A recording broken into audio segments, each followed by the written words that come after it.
এবার আমরা 6 নম্বর অঙ্কটি সলিউশন করে দেখব। আমাদের 6 নম্বর অঙ্ক কি দেওয়া আছে? 729 a cube minus 64 b cube c to the power 6। তাহলে আমরা জানি যে 9 এর উপর যদি আমরা কিউব করি, আমরা যদি 9 এর উপরে কিউব করি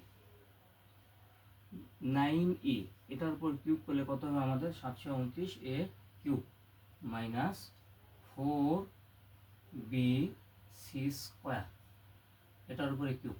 একটু লক্ষ্য করো যে 4 এর উপরে কিউব, বির উপরে কিউব, সি স্কোয়ার উপরে কিউব। এখানে সির উপরে পাওয়ার কি ছিল? 6।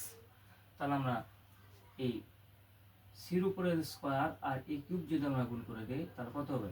6। বির উপরে কিউব বি কিউব, 4 এর উপরে কিউব অর্থাৎ 64।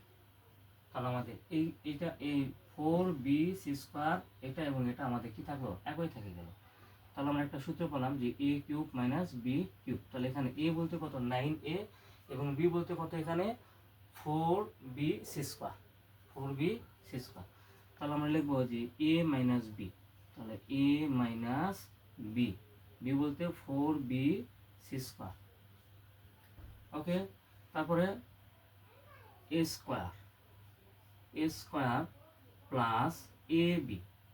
তাহলে এখানে a বলতে 9a, b বলতে কত? 4b C square plus B square, তাহলে 4b সি স্কোয়ার তার উপরে square, seven bracket.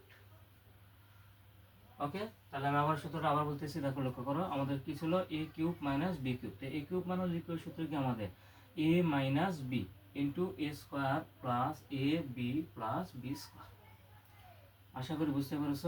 Equal 9a minus 4b C square, 9 এর উপরে স্কোয়ার, তাহলে 9 এর উপরে স্কোয়ার হলে কত হবে? 81, এর উপরে স্কোয়ার এ স্কোয়ার প্লাস 4 আর 9 গুণ করে দেবো আমরা, 4 9 কত হবে? 36।